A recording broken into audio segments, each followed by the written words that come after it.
to this edition of Lancaster Perspective. I'm Mike Miller, and my special guest today, the Director of the Lancaster Parks Department, Mike Tharp. How you doing, buddy? Great, thank you. Great to be here. You are busy. I mean, you are busy. We are. Yes. I can't say it enough. Yes, we are. Now, how long have you been doing this? I am 3.5 years in to this position and loving it. I love every day of it. Some days are tougher than others, but it's truly a hobby. It's a joy. We are into summertime and the soccer and all sorts of stuff, kickball, all sorts of stuff going on. Just talk a little bit about some of the programs. Well, this year was kind of a new start for us, and every time we change recreation supervisors, and we've done this twice now in my 3.5 years, we've brought in a new recreation supervisor. Things change, the processes change, the how we get things out in social media changes, and just the perception of what the park system is doing takes on a new face. It was in one sense with Steve Conrad, and then Don McDaniel come in, and it changed the face, and then we brought Jennifer Shamblin in here over the winter, and oh wow, it's so is that like, oh wow, we're in trouble, or oh wow, it's good? So the same thought process I had when I entered this position is, you know, you come in just charging it. You're on a horse and you got this big spear out in front of you, and you're taking it all on. And she come in with that same get up and go and let's create something bigger and better than ever. And it's such a joy to work with her, and she fit right in. But wow, did we take on a lot. And it's what we do. So, you know, we started off the year with soccer, of course, and spring soccer registration, and we blew that number way out of the water. We increased by almost 170 kids from the previous year. Wow. We took on the 4-year-olds and brought them into the fold, and all of that means, you know, more maintenance, more shirts to order, more umpires, more games fields to get ready, and that was great. And she had to step back a little bit and go, wow, what did I do? What did I get into? Yeah, what did I do? So we got through that spring soccer, and here comes the swimming pools. The opening of the swimming pools, and it's been a concentrated effort for me over my 3.5 years, because we were in a position before where we didn't make a whole lot on swimming pools. It was a little bit of a loss, and then we got to a point where we were almost break even, and then last year we broke through and came to the right side of the profit and loss categories. And hats off to just the entire department for managing a pool system like a business, and shutting it down when the weather's bad, and, you know, minimal staff when you don't have a lot of attendees. So that was another jump into the deep end for Jennifer. We got the swimming pools opened here at the end of May, and you know, we got kickball, adult kickball started with 150 plus adults playing kickball in Rising Park every Thursday. If you've never seen 150 plus adults playing kickball, what we consider to be a kids game that we all played on a playground when we were growing up. If you've never seen that on a Thursday night, pull into Rising Park and park your car and watch this, because it's so much fun. It's a program that from day one, when Lancaster Alive had it, that I knew I wanted back in the park system. And here we go. We've done it now last year, and we've done it this year, and that's off and running. So in years past, if this gets overwhelming for you, just let me know. No. This is So no sooner than we get adult kickball registration done, and we're trying to finish up the co-ed softball registration. And typically in the years past, you know, we've been 5, maybe 6 teams. This year we went to 8 teams. We're starting to gain a little momentum on that side again. That's just another one of those things that, you know, scheduling, and with the weather we've had this year, it makes it tough for everybody involved to get these games in. Not just the adult softball, but, you know, the Lancaster Girls Softball Association and the Lancaster Little League and Kiwanis, and all of these teams that utilize all of our diamonds. It just makes it really tough to reschedule, and so we've gone outside of the box a little bit on this. We've looked at parks that we don't typically use for game situations, and Hawking Park being one, and Cherry Street, Mary Burnham. Cherry Street, as you and I know it, Mary Burnham, as everybody today knows it. Yeah, we utilize those parks a little bit now to try and get some of these games done. So, now we've got adult softball going and kickball's going, the swimming pools are going, and we've got fall soccer registration that is Already? going on at the same time. Wow. So, spring soccer ends before the kids get out of school. Mhm. So as soon as they're out, then we start fall soccer registration. We get that done. Matter of fact, we're ending it here this week. So.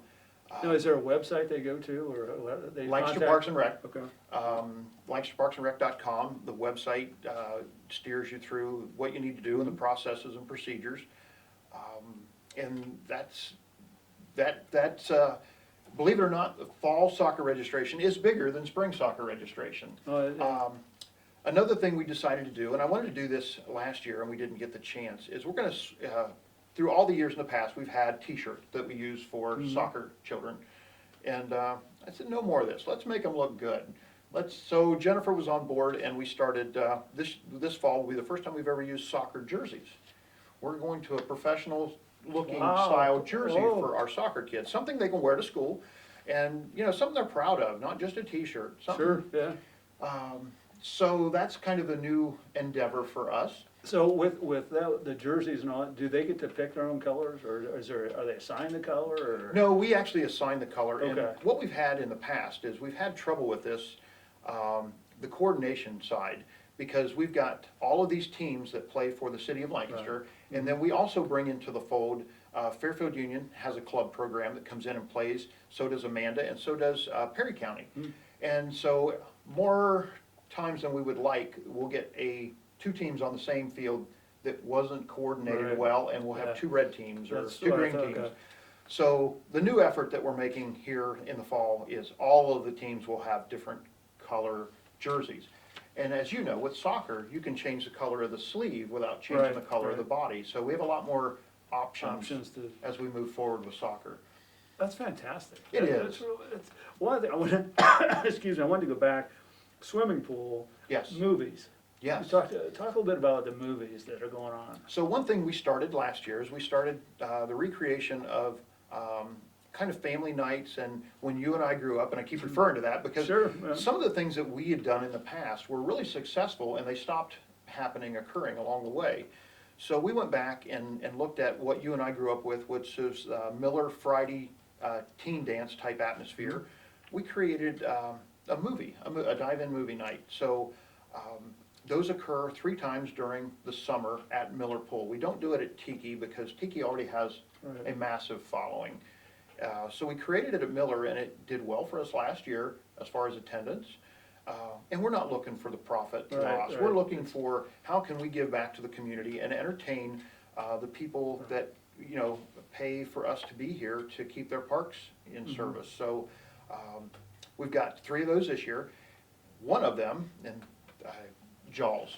So, yeah, the original Jaws movie. So we wanted to coincide that with Shark Week.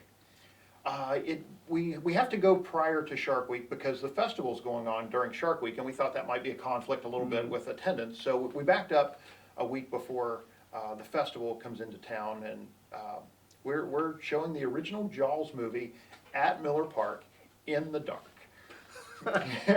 Okay. So, when you give this to a park staff, and parks people by nature are creative, they have to think outside of the box a little bit. So it's like, wow, where can we find a boat or a canoe that we can cut like a shark had eaten part of the boat, or how can we put this rubber jaw or shark on the bottom of the pole so that it kind of moves and floats, Yeah. and they've got all kind of things coming. We stopped short of putting blood in the water. Put blood in the water. Yeah, we're not gonna do that. Now, what day will that be? What day was that? I was afraid you were gonna ask me that. I know. It's, There, I it's know- July, I know you've got several of them going on, but July 13th is All Shark right. Week.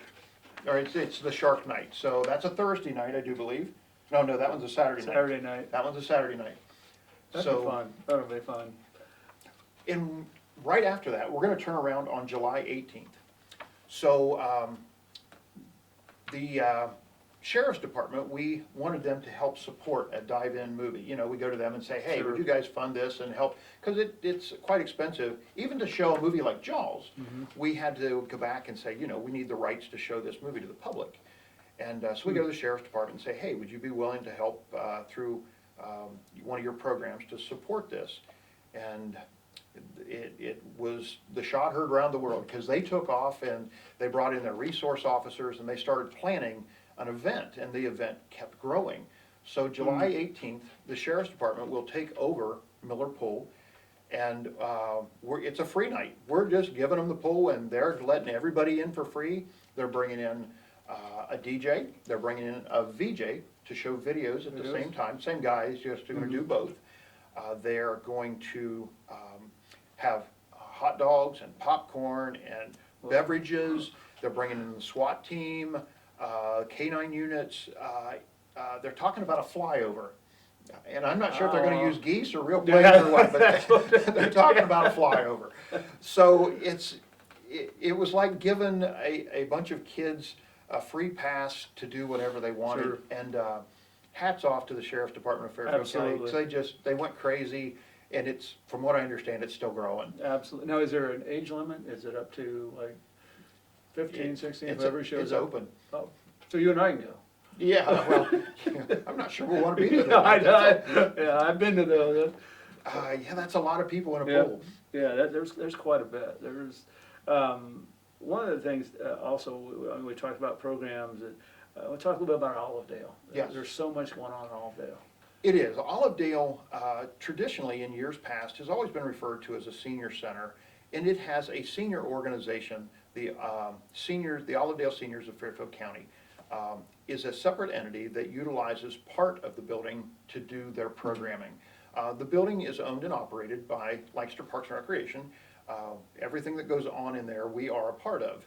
So it's one of those things where we were starting to see the building usage fall off in the late afternoon. You know, our seniors do morning activities and kind of noonday, midday activities, and then they go home, and the building was left not empty, but, you know, unused to a certain extent. So last year we created a 35 and over group and tried to get people of a different demographic, a different age group, to utilize part of this building. And it started to take off. And then all of a sudden Meals on Wheels wanted to have their own facility, and they bought the Cedar Heights Elementary building, and they made the move, and we created the Lancaster Parks and Recreation Health and Fitness Center, which is a 35 and over. The sky's the limit after 35. I mean, you can be 55, you can be 95 and belong to the 35 and over Health and Fitness Center. But now Lancaster Parks and Recreation is now the proprietor, the owner, the operator of a health and fitness center that has got a large amount of equipment. We've got kickboxing type classes, we got yoga and a pound, and we got a swimming pool that is a therapeutic pool that can be utilized for fitness classes. We have a spin class, a 5:30 a.m. spin class, and we have an afternoon spin class that has 17 plus people in the summertime. And it's hard to get people to exercise in the summertime, especially a spin class. We've got 17 plus people on spin bikes a couple times a week through the summer. So we know that's going to grow during the winter. Oh, absolutely. And it's fun. It's low pressure. You know, you can say some of the gyms around the area are non-judgmental, but truly this one is.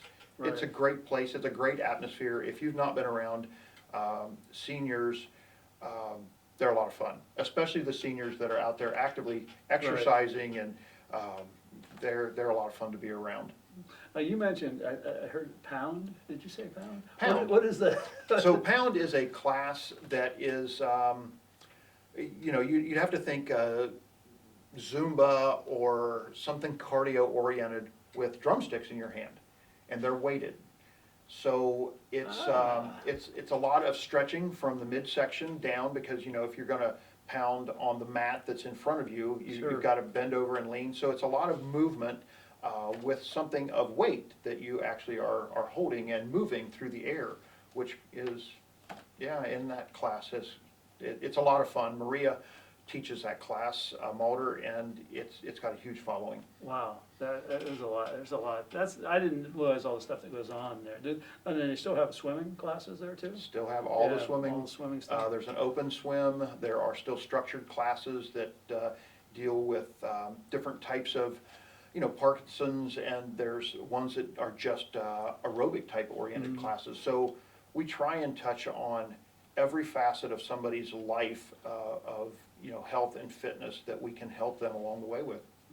One of the other areas that is downtown Friday nights. Yeah. And there's activities going on, but then at the end of the year, there's gonna be another activity. Just talk a little bit about Friday nights downtown.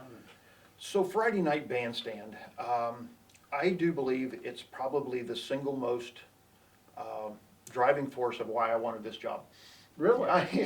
I thought it was to do interviews. no, music is just a part of me, and it's always been a part of what I do. And the name of your band again, Brandy? Brandy 1976. And how long have you been doing that? That band was started when I was 14 years old. That's a long time ago. A long time ago. Yeah, we don't want to add up, we don't want to do the math. But it's, we had 6 members at that point in time, and we still play every now and then with all 6 members. Still Wow. 5 on a regular basis, and every now and then the 6th one comes back in. But, growing up with music, you aspire to book and find out about other bands. And what intrigues me most is, what's the history of somebody else that's playing a drum set or singing? What inspired them? What was the reason they started playing music? Who was the groups that they, Right. sought to be like? Or it's just a lot of fun, and that side of music intrigues me, and I have a huge interest in it. Wow. And to be able to book those bands and bring them into downtown and create an atmosphere that people dance and have fun, it's truly, how can I entertain the most people possible with this amount of money? And, thanks to Fairfield Federal and their donation and sponsorship to that program, and then the parks puts money with that to make that happen. Right. It's created an atmosphere that just, every time I see it, it's like, this is what Lancaster is about. It's a community that comes together to celebrate something on a Friday night, Right. And on Friday nights, it's music. Now, do you get bands from other areas or even counties, or say, hey, can we come and do, play? and we found a couple things that we like to go with bands that are community oriented, and the reason is because they have a huge following, and that's what we want. Is we want the people that follow, Bad Influence and Dirty Jack and these bands that are local bands in Brandy. We want to entertain the masses. So what I found out last year was, when I bring a band in from out of town, and Stadium 11 was a perfect example, a fantastic band that we had just a good showing for. When you bring the hometown bands in, they have a bigger following. Sure. And bigger crowd response, and it's just, we like to support our own. It's a great event. I know I've been down there many times, and last week we had the Mid-Hoff celebration downtown. That was incredible. That was absolutely incredible. It was. I just, the amount of people that were downtown, I only stayed for a little bit, but it's just amazing what's happening downtown and with the Parks Department. And do you envision down the road, gee, I'd like to do this? I mean, if I had the money, I'd really like to do this. Well, I'll throw out the one that Brad Hutchison has thrown out, is after the Mid-Off celebration, the conversation was, how can we do this more often as a community? So we already do it in July with the Art Walk, Right. with the festival. Why don't we find another way to do another one in June?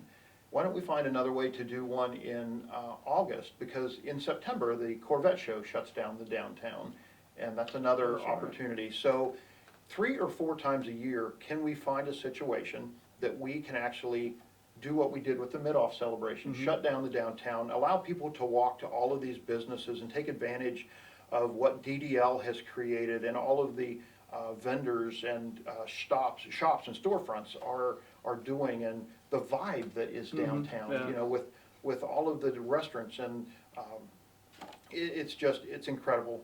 And we've seen it in the last 2 to 3 years. Right. It's just been a boom. It seems to be a trend across small town America that, boy, downtowns are where to go now. I mean, It is. that's the thing and all. Is there anything that you look at and say, boy, why don't we, can we do that? I mean, again, if the budget being, gee, I would really like to do that. I My mean, first year here in 16, we were all at the fall festival Uh-huh. that DDL was putting on, my crew, because we have a lot of input to set up, tear down at some of these events, even though they're not ours. So we were standing there, and there was a little bonfire ring behind us, and it was a cool afternoon, and it was just nice. And it's like, how can we create this again? Yeah, And it was like a New Year's Eve party. Let's try and find a way to keep the citizens of Lancaster from going to Columbus or New York City or someplace else. How can we get them to stay home and celebrate here in this community? And so it quickly evolved into, this is a city of glass. So we need a big glass ball that we can raise. We don't want to drop it like New York does, because we don't want to be a copycat, but how can Right. we raise this big glass sphere in the middle of downtown? And it clearly grew to this, what we have now, which is the Glass Town Countdown. And we are known as the Glass Town. Uh-huh. Toledo is Glass City. So we created, the Parks Department created this big 4-foot round metal aluminum sphere. And we, along with the Ohio Glass Museum, are gonna decorate that with ornaments that the community makes. So you as an individual Ah. can go to the Glass Museum, you make an ornament, this glass ornaments, and everyone is unique. Sure, They're not yeah. the same, and we will put this on this 4-foot diameter glass, or ball, and our plan is 500 of those. It takes at least 500 to cover this thing. So now it's a community art project that's going to be on display 365 days a year, and at the same time, when we get to New Year's Eve, we're gonna raise this in the middle of downtown Lancaster. We're gonna encourage all of the businesses and stuff, at 20 till midnight or Sure, 15 till yeah. 12, to send their group out into the street to see this. It's gonna have lights on the inside, strobes, and it's gonna bounce, as far as the light and the reflection. And we want the community to come together to celebrate a new absolutely. year. Now, do people have to sign up for this, or, Yeah. because you only said 500, so, Yeah, it's, that's a lot though, Oh, yeah. 500. We've only got, 7 months to get 500 of these on, or 6 months now. So it's, you sign up through the Ohio Glass Museum, and you can either take a class and make your own, or you can go into the shop and buy one of them, and, it gets numbered, it gets put on the sphere as a tag number, so you can get yours back at the end if you wanted that one back. Right. So you could replace it next year with another one. Myself, I'm gonna do two. I'm gonna do one that will be for 2019, that I'll take off at the end of the Yeah, year. mhm. And then I've got one that I want to stay on year after year after year, and see how many years I can keep it on there. Oh, absolutely. Oh, So, yeah, that'd be neat. Yeah. longevity. Yeah, that would be, I was just wondering, with all the high school art classes and, Yeah. kids that would, boy, oh yeah, hey, grandma, grandpa, I got one on there that I put back in 2019, whatever it Yes. may be. That'd be neat. It would be neat. And it's a community art project. I've Right. never heard of a community art project that involves 500 people. Yeah, that's, now, the cost again, is that gonna, do we know yet, or? Yeah, the cost is $50, and that Okay. includes, you can take the class and make the ornament, or you can just go buy it, and that covers everything. That allows it to be on for New Year's Eve, and, yeah, it's, Now, is there an instructor? I mean, Yes. I can't draw a straight line with a ruler, so, I mean, will somebody be here to say? yes, so Okay. the Ohio Glass Museum has they have several glass blowers. And the mayor did this a few weeks back, him and his wife, and they went through the process, and it was well done. And now there are all of these classes now that are starting to fill up, with people signing up to get okay. into the class to get their ornament made so they can get it on. Right now, the sphere is in the Ohio Glass Museum, but we made it so we can travel. We can actually take this to a bank, we can take it to bandstand. Oh, yeah. It actually comes in 2 sections, so we can take half of it, and it's a traveling piece of art now also. It doesn't have to stay in one location. Yeah, that's neat, that's neat. The concept's fantastic, I mean, and I like it going up rather than coming down. That's, Yeah. whose idea was that? Are you taking credit for that? I'm not taking credit for any of it. It's a community, Yeah. and it's got a lot of input from a lot of different people, and we thrive on partnerships. Yeah, and, absolutely. yeah, it's great. It's what we do. Yeah, absolutely. Time is just flying by. We just have a couple minutes left. It's great having you here. Is there anything, again, information, website, phone numbers, people want to get a hold of the Parks Department about all these programs? Yeah, our Facebook page is so active. So Lancaster Parks and Rec Facebook page, everything that is coming up is on there, or the website, lancasterparksandrec.com. Call the office at 740-687-6651 if you would like to talk to a warm body.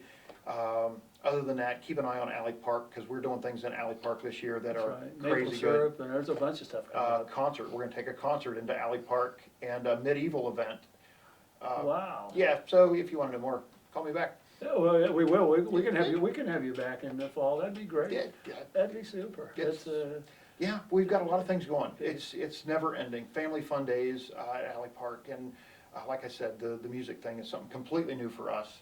But we're trying to find a place where we can do kind of something that's bigger than what we can get in downtown as far as music. So Sure. yeah, covered bridge tours are coming up. That's in cooperation with Visit Fairfield County. Right. The medieval thing it'll knock your socks off. This will be impressive. It'll be impressive. It will be impressive. Will it be bigger than Frontier Spirit? It will be. Oh golly. That's But good. Frontier Players has Yeah. longevity, Yeah. and that's got a place in our hearts, but I did a few years as an Indian in that. I remember that. Oh, yeah, yeah, Yeah, absolutely. I do remember that. Well, it's been great having you here, and we'll get you back on the fall, and this Awesome. is super. Thanks for coming in, we appreciate you. it very much. Very welcome. Thanks for tuning in to this edition of Lancaster Perspective, and remember, until we meet again, let's make a difference.